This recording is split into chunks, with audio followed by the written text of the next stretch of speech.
still searching for your God-given talent? Well, I want you to stick with me, and I'm going to share with you how when God gave me a gift at a very young age, I wanted to deny it. What's in your pocket already can make a big difference, not only in your life, but your family life. I'm going to go back a little bit for you. My grandparents came here to California in the 40s. Along with my grandparents was my Aunt Eunice, who they call EJ. My grandmother had her beautician's license, as well as my grandfather was a new graduate from Prairie View College. He was a welder.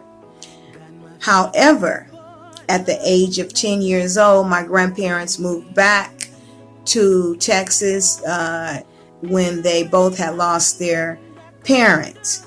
So here I was, a 10-year-old girl who was left with maintaining her hair by herself. And I had a lot of hair. Not only did I have a lot of hair, I was tender-headed. Still tender-headed. I didn't know what I was going to do with my hair. My mother was not. My mother was raised with brothers. She was the only girl. So my mother knew nothing about how to fix my hair. And most of all, I wanted my hair to look just like the other girls.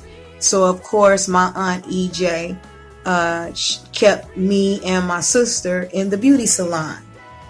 During this time in the beauty salon, we would go in with the stylist, with the beautician, when she opened up the shop, and we was the last ones to leave when she closed her salon. So my experience in a hair salon, I wouldn't say it was a good experience because it was there. It took all day, and the beautician always complained about how heavy my hair was. And during that time, they hadn't developed hair conditioners for women of color. So I learned how to manage my own hair, keeping up with whatever the trends were. And I just wanted my hair to look like the other girls who I went to school with. And I didn't know it. At the age of 15, my mother took me over to Athena's Beauty College. And when she pulled up, she said, "Here's your gift."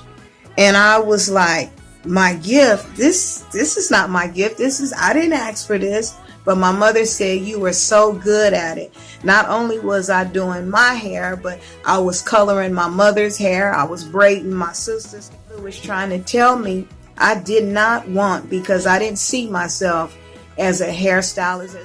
My experience in the hair salon, it appeared to be that women just walked in without an appointment. That was something that I was like, well, I was here first, so how are these women going in front of me?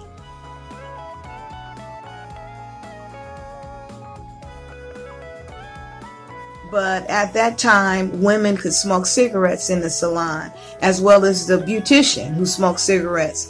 So the salon event to me was a cigarette-filled salon with smoke. You came out with these big, beautiful curls, but your hair smelled like smoke when you left. So I definitely didn't believe that this was going to be my talent. And then not only that, but spend an entire Saturday in a salon. The women not only stood on their feet all day long, but they always had their hands had burn marks from the grease falling or popping on their hands. So I didn't see myself being a hairdresser in that environment. Whatever I wanted to do, I wanted to be noticed. I wanted to be recognized. I wanted to be considered beautiful. I wanted to be a part of what people thought was successful. And being a hairdresser to me did not seem successful at that time.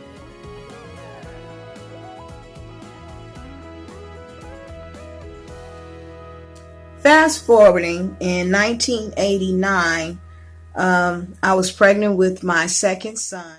I didn't know what I was going to do. So at that time, my girlfriend had came over and she was like, girl, I don't know what you playing for. You are super bad. You got them super bad skills. And she just basically reminded me of what my mother had told me years earlier about me having a natural skill and a knack for doing hair. But my biggest issue was at that time, I was afraid of competition. And how was I going to compete with the girls with what I knew super bad with their skills, and their marketing was impeccable. Everybody knew that they were the go-to women when you wanted your hair. Their names was already ringing and popping. And how was my name going to fit into that? But as time would have you, everything has its place, time, and its season. This is what I'm sharing with you. Maybe it doesn't look like what you can do so naturally and what people love about you. Maybe it doesn't look like it can make you a successful person. But if you learn how to don't lose it. If you just learn how to keep what you have and shine it up and learn whatever it is that you need to know about.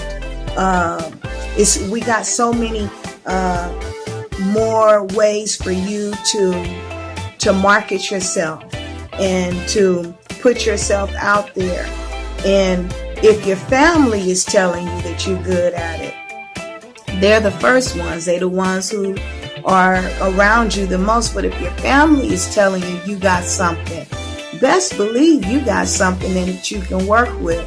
And it's not going to always be that you happen to go to a job. Don't think so little of the gift that you have that it can't work.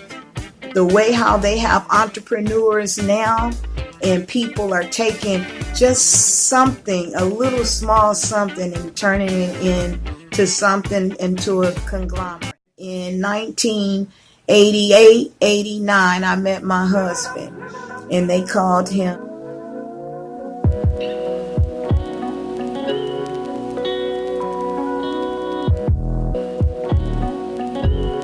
Magic Mike. Mike was something else. Mike had a commercial. Mike was a barber. Mike was and at the time Kid and Play was out, Big Daddy Kane, and they was wearing those high top fades with them lines and designs. And when I tell you Mike was the man and he was doing it, I was fascinated by that.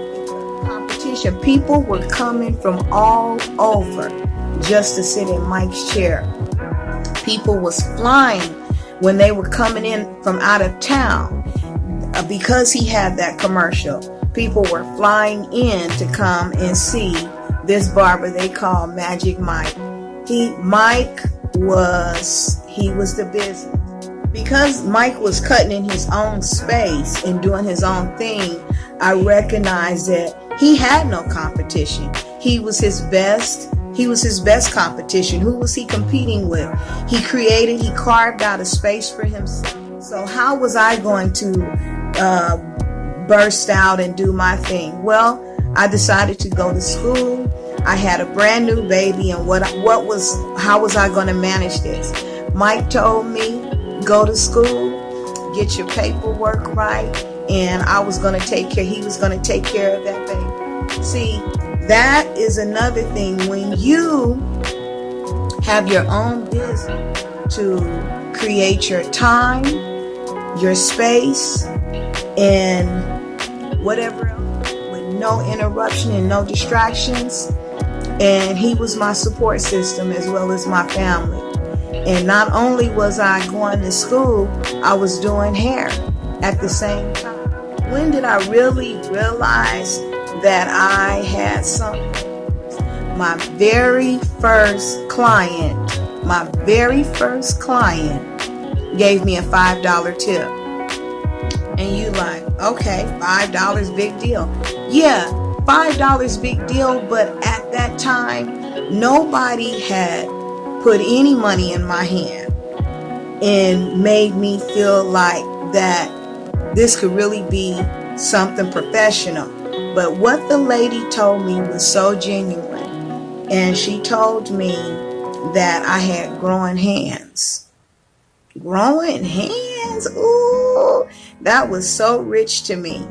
And from there on, I was one of the biggest students in the school.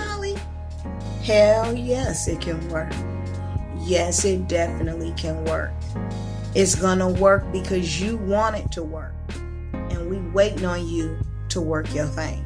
Like I said, what you don't have, your energy, when you start focusing on that thing, your energy will bring to you what you don't have. Oh yes, definitely, my sister. I almost denied what God was trying to give to me because it didn't look like what I thought success should look like. But God gave me an opportunity to make it fit for me.